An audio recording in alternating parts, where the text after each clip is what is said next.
with Ye in the consulting business. And welcome everybody. And I'm looking forward to working with any of you.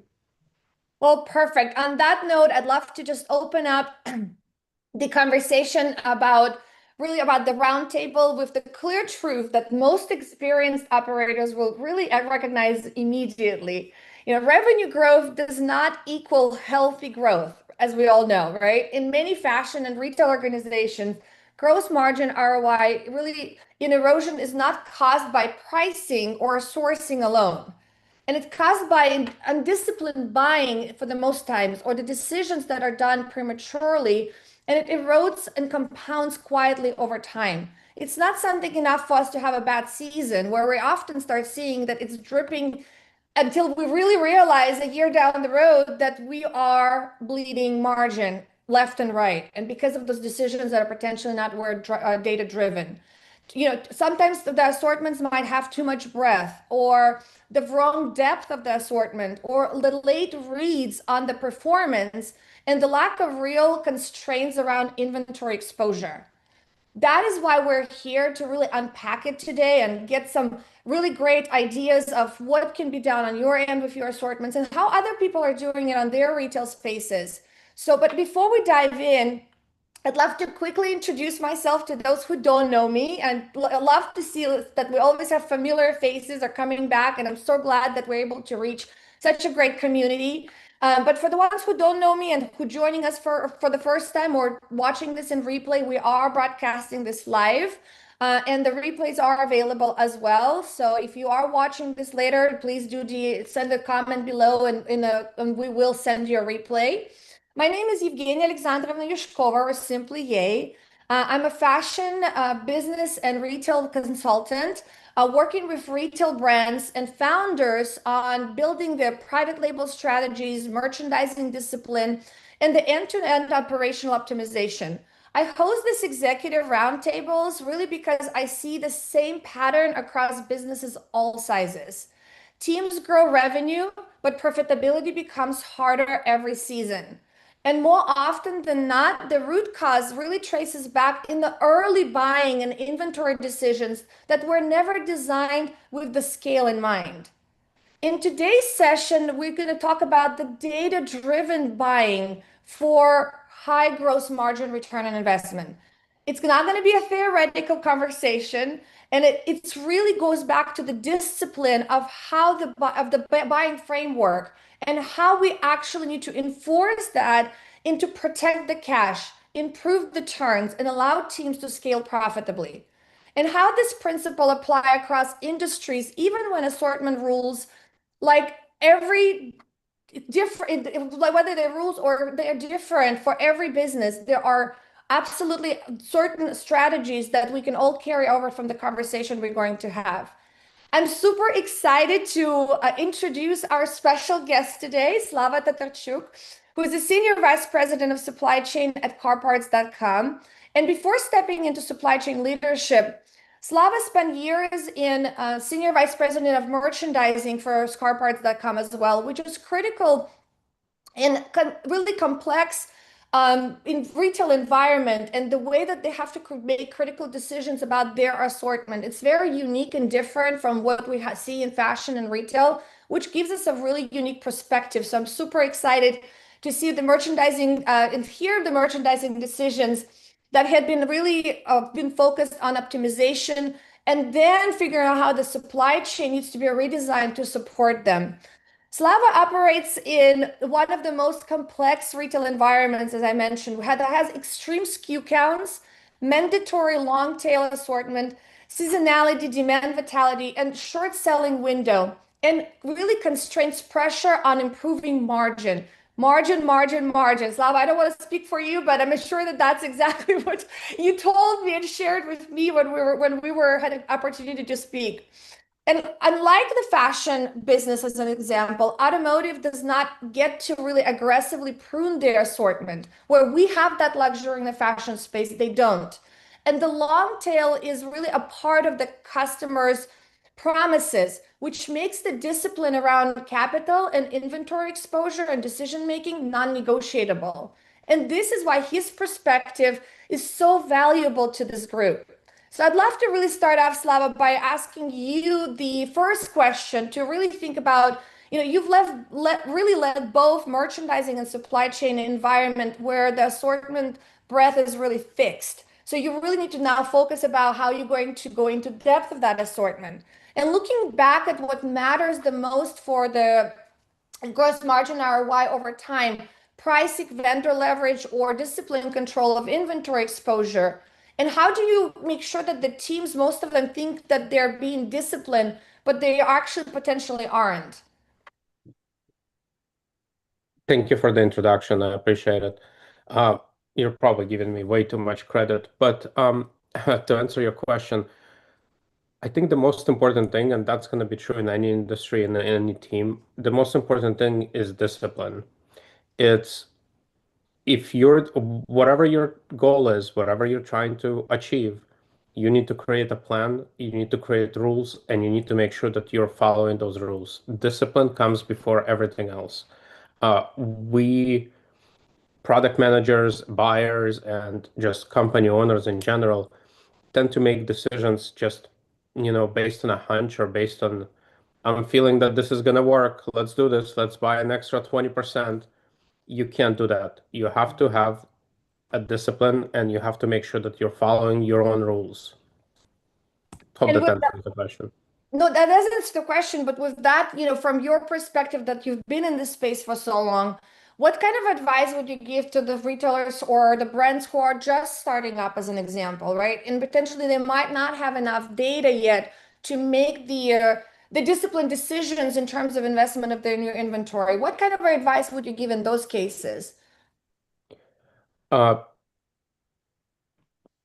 Try to make sure that you're first, sorry, that you're not overbuying and that you're, again, it's very important to create your own rules and to say that what is my goal? Where am I trying to be? What I'm trying to achieve? What are my sales goals and my margin goals? And build the inventory to support that.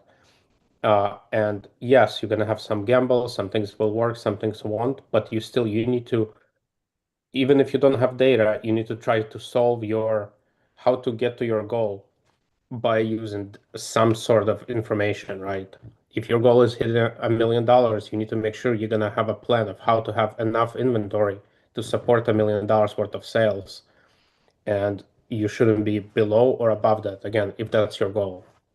Absolutely. And I think their presence to really be able to speak to also making sure that giving the specific roles to whatever the assortment SKUs that you have, which puts us into conversation of importance of segmentation of your assortment, understanding of which ones are going to be your key drivers, which ones are your revenue drivers, which ones are going to be your chase potentially styles, and which ones are kind of still in that testing mode so that you can understand and allocate a proper amount of dollars and as well as the depth into each of those roles so that you are protecting yourself to not overbuying, for example, on the SKUs that are test SKUs and potentially reserving that capital, putting it into the ones that are margin drivers and the ones that are predictable demand, and we can predict the demand on those. How do you guys deal with the segmentation on your guys' end? We use the ABC rankings, and we build a lot of rules on the replenishment side. For example, we build a lot of rules around the segmentation. I think segmentation is a very important component of any inventory planning or just planning for a business period. And we actually expanded the regular segment. So we go from A to E for our inventory for based on demand. But then we added a few other statuses. We added a status for new SKUs. I think in your case, it might be a test or new SKUs. And we have another one for two more, one for obsolete SKUs. Those are SKUs that we still have in inventory, but we're not planning on replanning them. And we're just waiting for them to sell out or clearance them out, and another bucket for SKUs that are winding up. So that's that, for us at least, a difficult place where a SKU is not new anymore, but it's not uh, cannot be considered your regular selling SKU. So we have a bucket for SKUs that fall into that, right? You already have some history of demand, but you're still not sure if that demand is 100% accurate. And the rules that we create are different for every single segmentation, because the probability of us correctly forecasting the demand going forward is changes based on that segment, right? On A movers, which is for us, I'm in an extremely long tail business. I have 100,000 private label SKUs. The A movers for us, the A bucket, which is 20% of revenue, is less than 200 SKUs. Just to tell you the difference. And the E bucket, the lower bucket, is over 50,000 SKUs. Wow, you guys have a really long tail. Correct. Correct. It's extremely long tail, but that's why I'm saying that the E bucket is very difficult to forecast, because the SKUs, there's sporadic sales at different prices, different channels, compared to A bucket, for example, where those SKUs that I have in there, the less than 200, I know for sure how many units they're going to sell every single day. Which is that's your high predictability, to which you know that even if you go deep on those, you are risk free pretty much on those items. Correct. Now, for us, we create a segmentation based on revenue. It's not done based on GMROI. We actually don't take GMROI into account in our replenishment process. We use other tools to safeguard margin, but we use the segmentation specifically to see what buckets and what SKUs can be easily predicted. Makes total sense. Makes total sense. And thank you for sharing that. And kind of to taking that now back into the fashion and retail space, if we think about it, that most teams really understand the ABC segmentation, and it tells you where it really drives the dollars, right? Which SKUs will really drives the dollars. But that's often where the thinking stops in our environment. And this is where we see quite a few when clients coming in and asking us to evaluate the inventory and inventory buys. We're often seeing that even though they're aware of segmentation, they're not following the rules that they actually should create around that segmentation, which is echoes exactly to what Slava is saying. But the real, gross margin return and investment risk shows up when the teams treat all A items the same. And without really considering about the stable or volatile demand actually is, because not all A SKUs are equal. Would you agree, Slava? 100%. Again, for us, the segmentation is just for velocity. So an A SKUs are gonna sell a similar number of units or generate similar number of revenue dollars, right, for a period. But they might be completely different in terms of profitability, completely different in how much space they take in the warehouse and what their cost is, right? You can have an A moving SKU that is I don't know, a spark plug, if you guys know auto parts, or like a clip, right? And you can have an A-mover SKU that's going to be a huge hood, for example, of a car that takes a lot more space and a lot more expensive in terms of require capital investment. Absolutely. And then for that, you're creating a different rules of how deep you're going to buy it. Because obviously, if you buy Correct. too many of those big crudes, you'll have run out of space in the warehouse quicker than you can think of. Correct. Absolutely. And I'd love to also introduce another idea that goes hand to hand with the ABC segmentation, is really looking at the lens that tells you the value, but then the other tells you the risk. And this is the one we're talking about the XYZ segmentation, to really looking at the risk of demand on how quickly that product could potentially move. And those two should not be treated in the same way. They really need to be looked into two separate ways. And in fashion, this is really often an option where we can be able to make this type of judgments, where in automotive it's really becomes very mandatory. But now what we also see is also in the fashion world, to take it in contrast to what Steve is dealing on the automotive side, we have an ability to actually start to segment our products and actually reduce the assortments of the breadth, and instead of that going more deeper on the SKUs that are actually working. This is where I love to always talk about the 80-20 rule. And 80-20 rule is so critical, especially in what we're doing in the fashion retail space, where we know that 20% of those of our SKUs of our assortment drives 80% of our revenue. And that should really primarily be our focus. That what turns to become the carryover items, then on which we build on top of some newness, so that we are de-risking ourselves when we are putting such high dollars of inventory into those SKUs. Now, what reserves leaves for us is about that 30% of newness, where we kind of in between the new testings of fashion, to where potentially we are bringing a new rework of whatever we already know the customer loves and desires from us. And this is why I'd love to get Paul introduced. Paul, is your mic is working now? Perfect. So that is where I'd love to introduce you, Paul, to, because he actually, with his solution, brings in a way for retailers to be able to maximize on their testing grounds without tying in the capital. Paul, tell us a little bit about what you guys are bringing to the table, because I think this would be really great for the group. Yeah, you got it. Can you guys hear me? Yep. Perfect. Okay, so my name is Paul. I'm the founder of a company called Patchwork. It is an agile supply chain platform in fashion. And what we do basically, I'm going to try to keep it simple, is we combine low MOQ production with short production lead times to minimize inventory risk.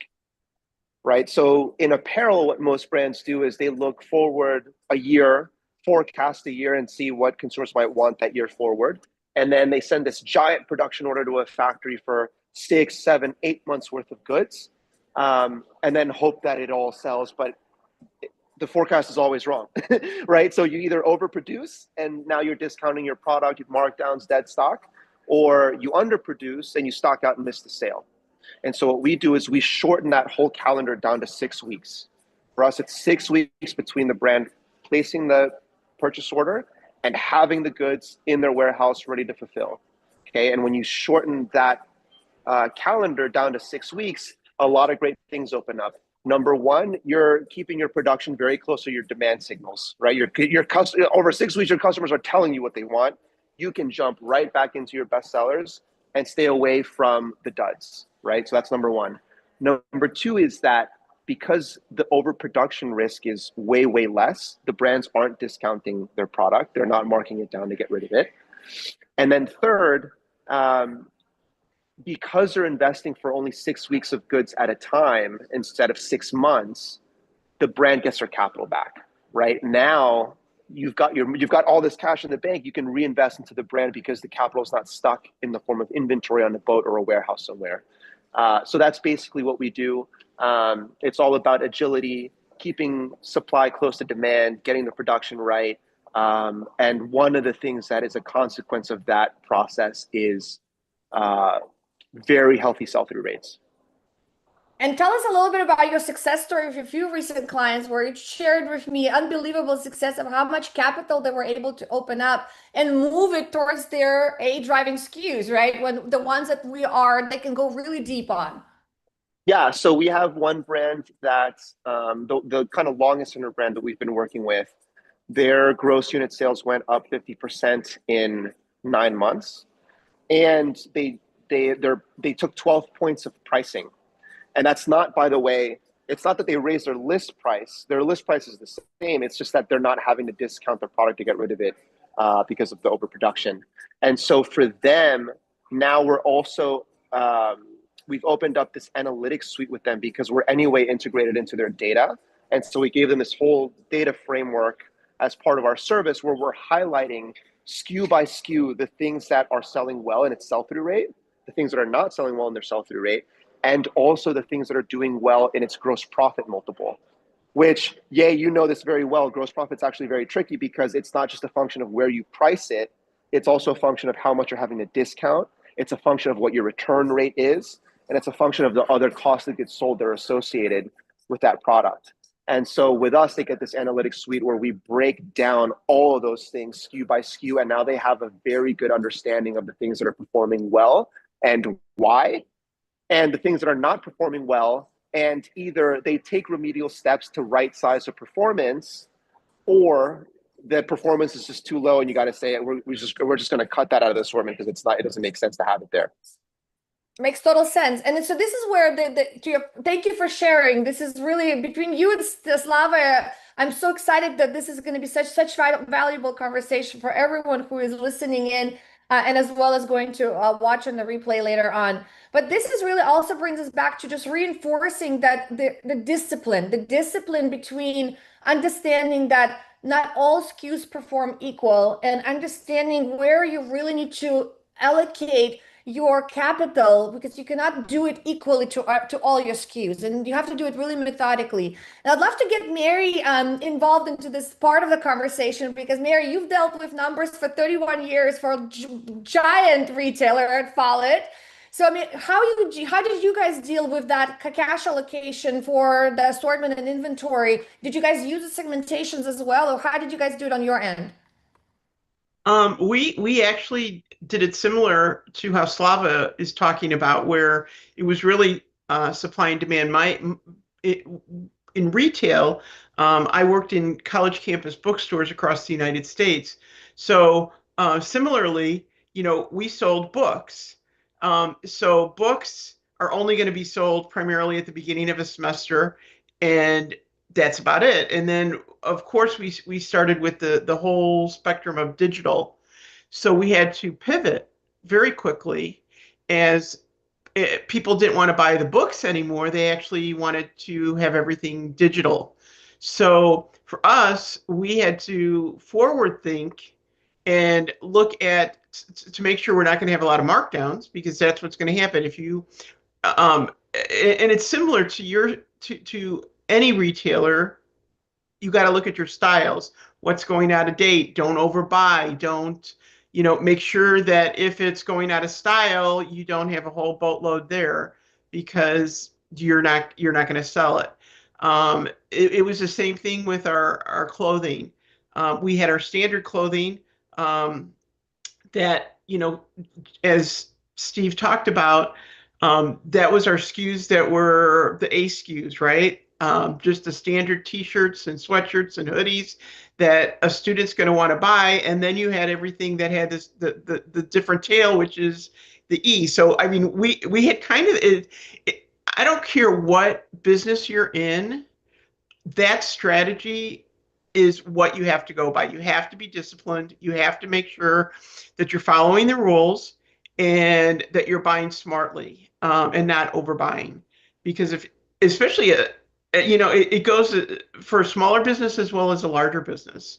Markdowns are going to kill you, right? I mean, I'm sure Richard and Stephanie, you're both probably thinking, oh my goodness, I have SKUs that have not moved yet.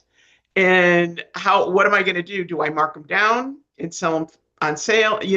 That's all your branding, right? You have to make decisions, because you don't want to be too cheap, because then people are, I mean, it's that whole catch-22.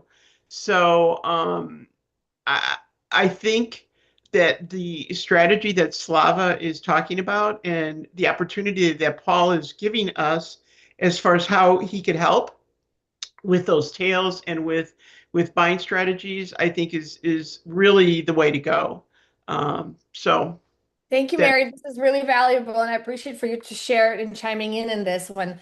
And the question that we often hear when clients are coming into us, and this is a repetitive question we answer all the time, and Mary's going to probably laugh at me right now here, that we have items, that they have items that are technically drive revenue, but the demand is unpredictable and risky, right? And so they're asking us, so how do we manage those without killing our upside?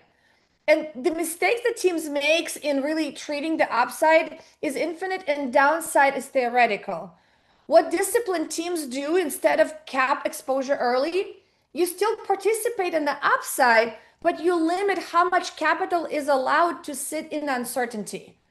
This is where the notion of the open to buy happens a lot in our space, because we're able to then create the rules and put the guardrails around the risky SKUs versus the ones that we know are going to be de-risked and and our margin and revenue drivers. And the goal is it's not to avoid the risk, but it's really to price risk correctly with the inventory that you're about to purchase, that you're about to position. Slava, I'd love to really ask, from your experience, When teams fail to separate the value from vitality, what tends to break first in your scenarios or in your experience? Is it cash? Is it margin? Or is it operational focus? Um, that's an interesting question. Uh, I think that based on my experience, just seeing it a few rounds of this happening at my current job, is that cash breaks first. People usually notice that they're out of money because that's the most standard thing, right? You look in your bank account and you go, oh shit, I'm not going to be able to close this year or not going to have enough for next year. The next step is usually people trying to chase margin, right? Okay, I need to generate some money. Let me get some sales and generate some margin so I can have some cash. And when you start doing that, when you start chasing margin or sales, that's when you start losing focus and you start just going after things that are not always going to generate enough money for you or be profitable in the way that you need it to be. Agree, because not every high margin item is actually the one that is going to take you to the net profitability. So Correct. absolutely, we often talk about is that there's two ways to make more money. You either create more revenue, or the most efficient ways to optimize yourself operationally and figure out how do you spend less, whether that's going back to renegotiating the cost of your product as well as the logistics, as well as making sure that there is no wasted processes and space that you are wasting time and resources on allocating and handling those inefficiencies. So now that you are on the operational side, and coming from the merchandising side into the operational side, do you think which one would you say that it's more important at the moment to, especially in the way that we currently are economically, where do you feel like there should be more focus happening on the retail side? I actually think it's everywhere. You can't really disconnect the one from the other.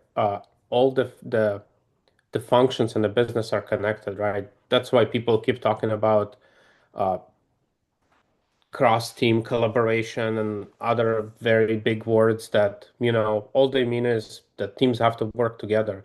You cannot have a buyer buy thing. Oh, for us, the replenishment function, the function of generating what to buy is separate from the buyer itself. The buyer just does buying.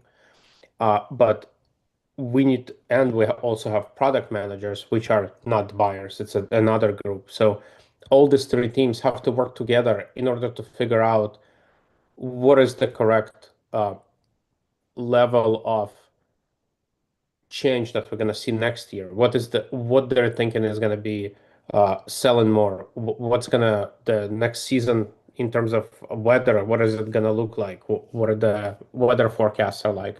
There's a lot of different points and a lot of different things that have to go into it. But even though we don't do open to buy, uh, because it's a different concept and we don't have budget per se for every buy or how much inventory I can bring in. It's more of a replacement of what's selling, right, in the previous period. But at the same time, we still have to get into a room or we have to collaborate in other ways to make those decisions and to make sure we're going in the right direction.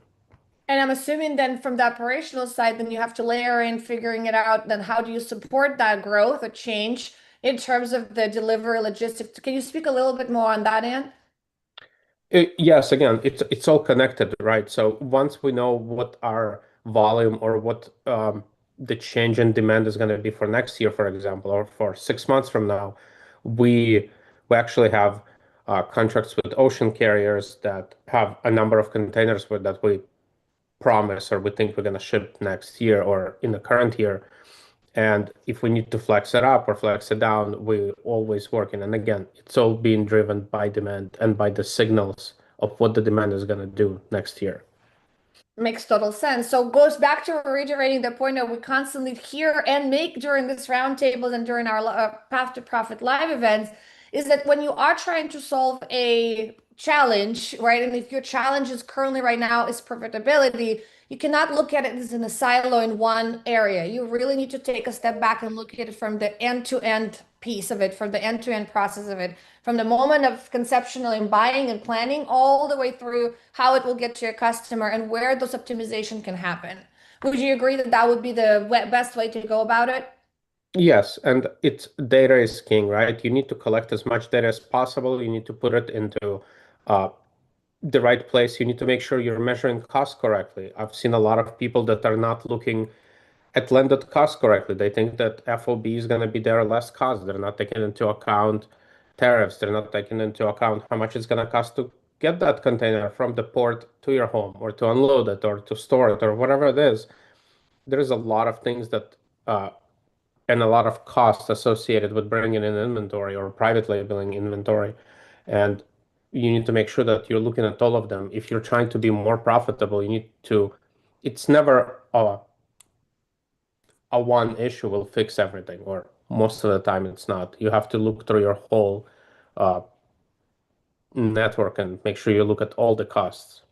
Absolutely, agreed. And in the fashion, going back to a little bit to our original topic of a conversation, where the depth versus breadth often feels like a merchandising debut, right? Where you kind of start to think about whether you're debating whether you're going to do a wide assortment or whether you're going to go narrow and deep into your assortment, which in automotive, breadth is fixed, right? We've all you have no choice that you have to carry all the parts for every car, regardless of whether it's going to sell well or not, because you need to have those capabilities so that whomever lands on it, they know that they'll need it. So, which makes the depth really is the only real lever that you guys have. And so in every depth decision, the capital is also needs to be decided to allocate it correctly. So when the breath is locked, how did you, Slava, for example, decide where to lean in versus where to cap the exposure to? And what rules or signals matter the most when making those calls under pressure? So we have another lever that we can pull for us specifically because we have 4 distribution centers across the US. And they vary in size and they're covering different regions. And in automotive space, probably similar to fashion, there is difference in demand and difference in what items are selling based on the geographical area. So for me, I'm controlling by placing specific inventory in specific buildings and capping how much assortment is going to go into each building. So if between the 4 buildings, I don't have e-movers in all of them. I have e-movers only in one. D-movers are split also, not all D-movers, but let's say all of them are split between 2 buildings. ABC movers are most of the time going to be in all 4. And by doing that, I'm controlling how much inventory I have to bring in and how much the SKU universe is the same. It's the 100,000 SKUs, but I'm storing it differently. And that allows me to control how much I'm going to bring in and what's my cash exposure and how much carrying cost I need to allocate to this. Very interesting concept, and thank you for sharing. That's super valuable. And one of the other things to kind of throw it at, and then I'd love to get Mary's insight on this as well.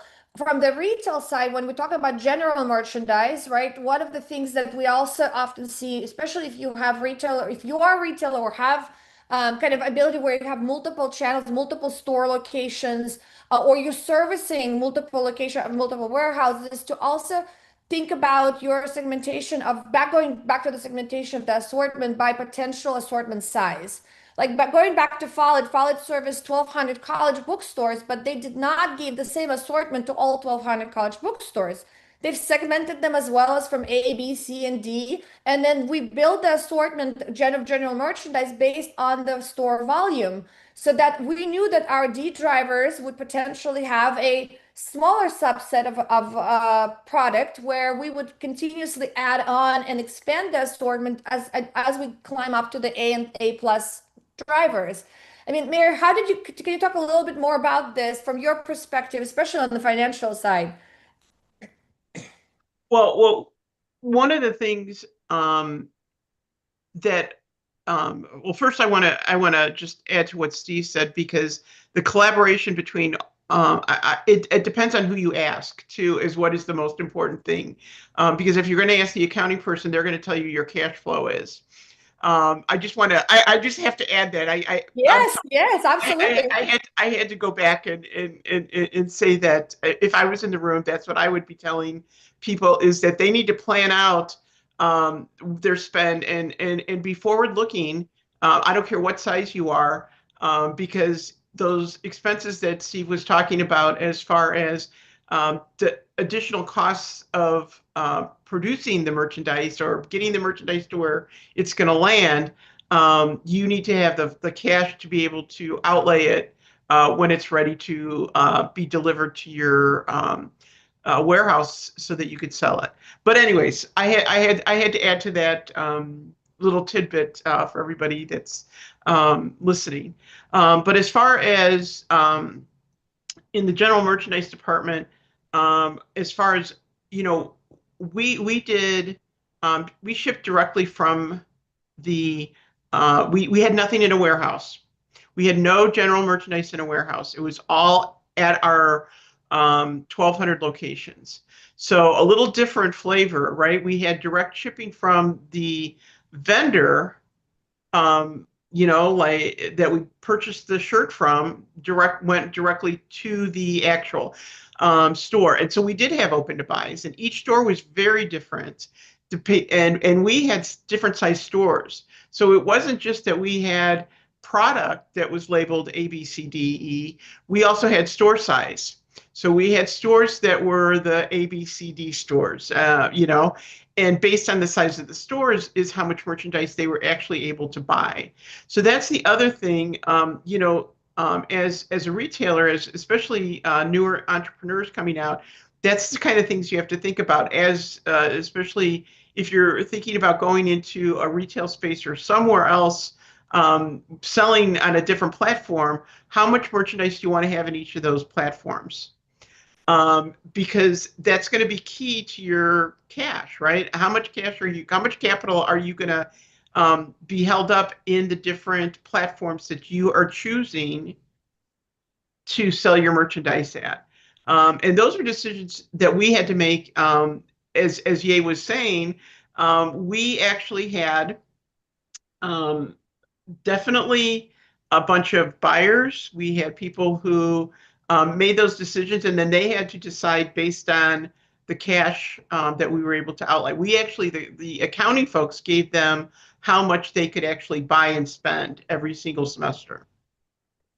Absolutely. And this is where it really becomes, and even if you are, a larger retailer and is sitting in the executive chair, kind of thinking about, well, how can I improve what we're doing, and really start questioning those questions, whether you are whether your team is actually segmentating in this particular order and matter, and how is everything what the rules are created around how to be able to then buy into those inventories. And do you have the ability to chase or to test where you don't have to commit to such high inventory counts so that you don't have to discount them at the later time, which then takes us to conversation of really the tracking of performance. And of course, everybody tracks their performance, but few of them really act early on it. And performance data isn't just about deciding what to exit from or what to buy into. It's about really intervening about the problems that are compounding or potentially could compound over time as based on your projection. I mean, Steve, you are a data-driven guy, and this is, you come from the analytical world. I mean, can you talk a little bit about the key performance trackers, and how do you guys able to predict early on versus react to it when it's already happening?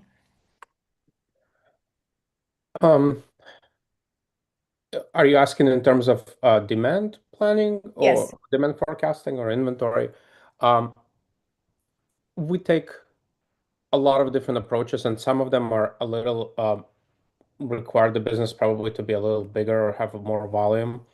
But we start, and I think that's the most important thing that people are skipping on or not really familiar with is we measure actual vendor lead time on a SKU on a warehouse level.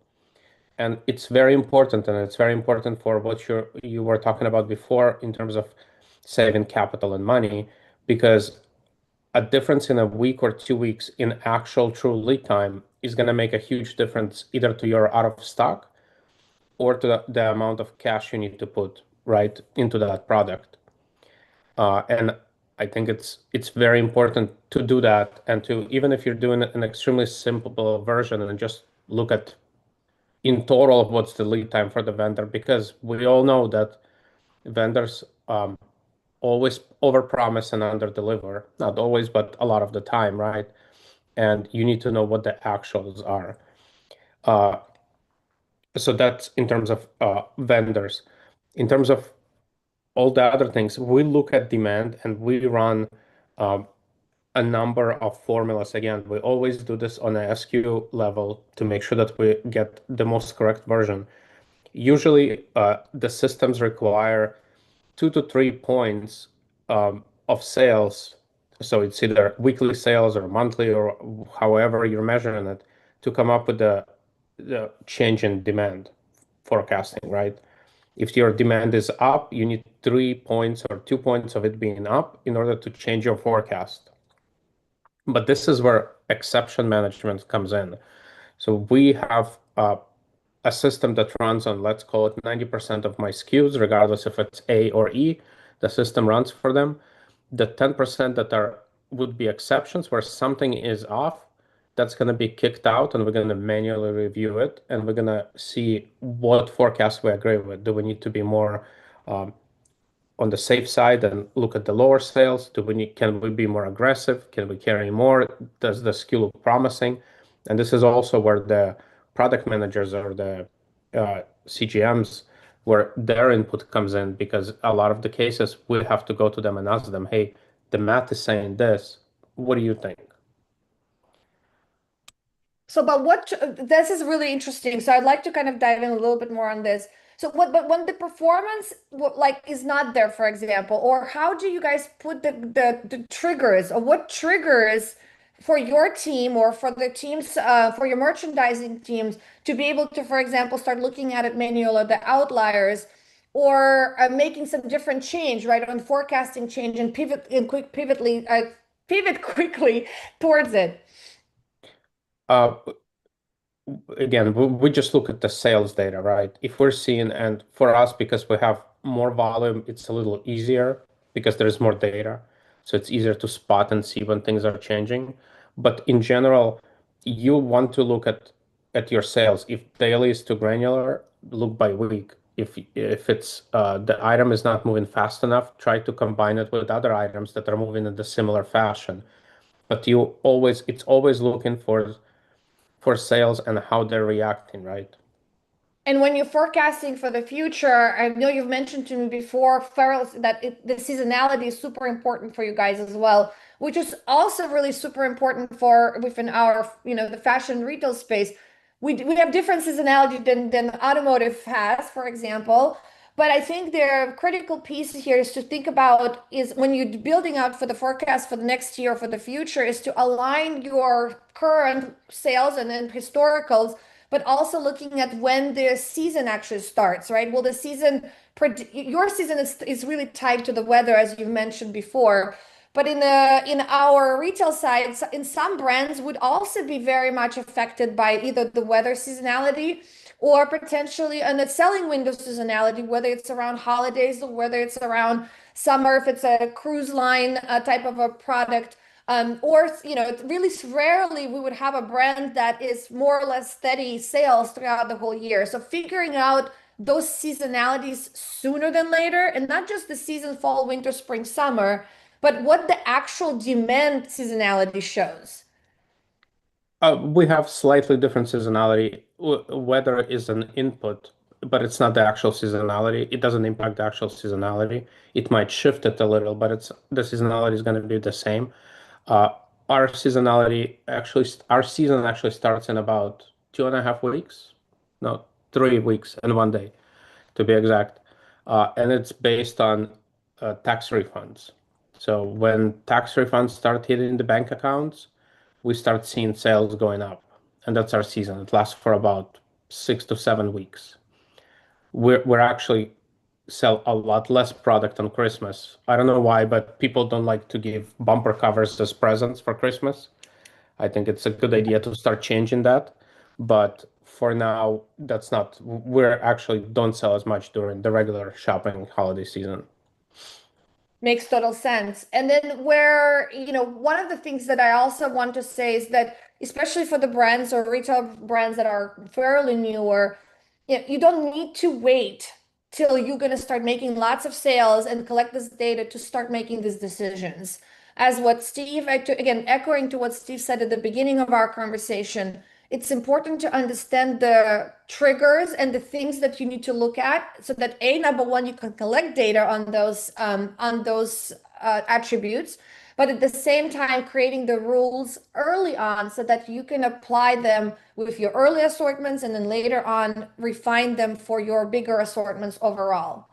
So I would, as we started to come to the top of our hour, I wanted to start kind of wrapping up and want to bring everything kind of back to the core takeaway that high gross margin return on investment isn't one brilliant decision as an example.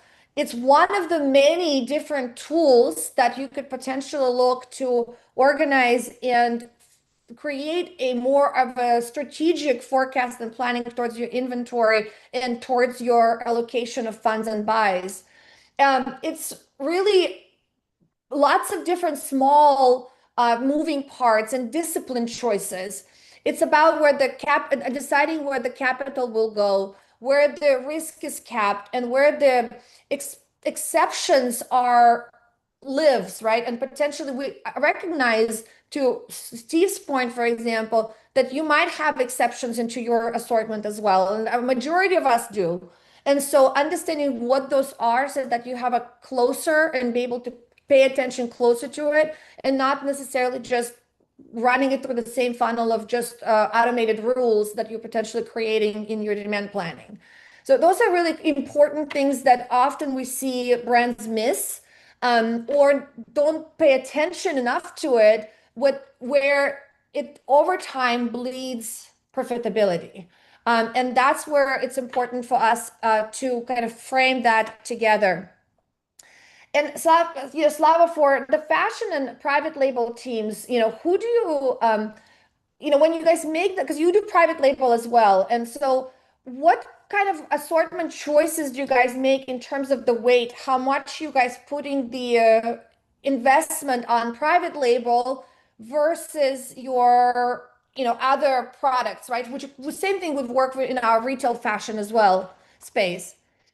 Most of our sales is generated and our margin is generated by our private label brands. We don't sell as much national branded product anymore. It used to be different, but now I would say it's somewhere around 80-20 or 85-15.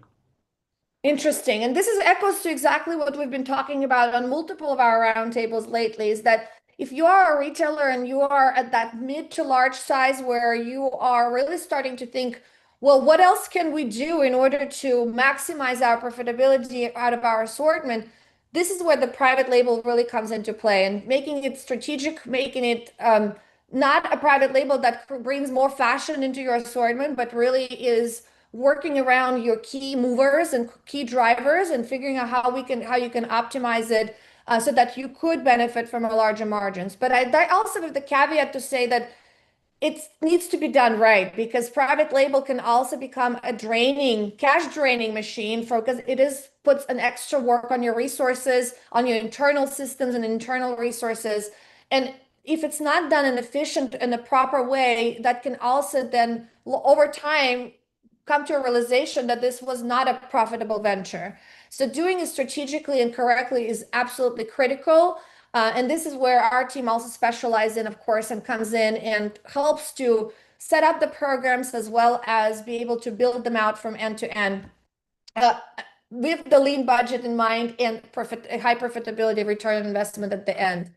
what comes up also again and again is, as we said, that, in addition to gross margin return on investment, is we've talked several times today about open to buy. And open to buy really be able to be treated as the guardrail and be able to be a great direction to your merchandising team, to your buying team, and even potentially your private label teams. Today what it was really more about the operational thinking, and the next step is about how to actually execute on it. So many of you probably recognize that gap, and then you might understand the disciplined buying, but you don't yet have the system that turns that thinking into repetitive weekly decisions. And this is where next Path to Profit that is happening on the every third Thursday of the month at 10:30 a.m. Pacific Standard Time, we're going to actually create a working session around how to build that open to buy, and what are the key elements to consider when we are creating this guardrail system for our teams to be able to execute on. We're going to cover how to structure and deployment of inventory control model. We're going to talk about how to separate the priority buys from your risk buys. We're also going to talk about how to set seasonal rules that stop emotional decisions, and how to use the gross margin ROI as one of the levers as to filter for where the inventory dollars are allowed to go. So please do stay tuned on our company page at Yay Designs on LinkedIn. You will find all the topics of upcoming Path to Profit. But I hope that if this conversation sparked some ideas or sparked some questions or concern in your business, then I'd love to see you guys all back in a couple of weeks on our next Path to Profit, that we can be able to dive deeper into this conversation. And if today's session really resonated, I encourage you to reshare this session and drop a comment with what stood out, where you're feeling pressure potentially in your business. And if you have to move from the inside or executions, we'd love to also hear some topics that you might want us to cover in our next sessions and in our next roundtables, as we're bringing in more value. And that's our continuous mission is to bring the value on every event that we are creating and maximize, so that we can bring our community together and do the better retail space and build the better retail space together, hand in hand. I want to say special thank you to Slava, a special thank you to Paul, and everyone who joined the call. Richard, it's always great to see you. Thank you for coming back. Samuel, I'm so good to see you. We didn't get to chat today, but thank you for joining in. Stephanie, I'm really excited about your venture. I would love to learn more about it. In the comment below, we will also add our free discovery call link. So if you would like to chat with me and talk a little bit about your business or brainstorm some solutions, definitely here to help, and would love to have that conversation with you early on. I just want to say thank you to everyone once again, and really glad that you guys are all on a call. And I look forward to guys seeing you. The next roundtable is going to happen. It happens every first Tuesday of the month at 11:30 a.m. Pacific Standard Time. Thank you guys very much, and I look forward to seeing you soon. Thank you, everyone.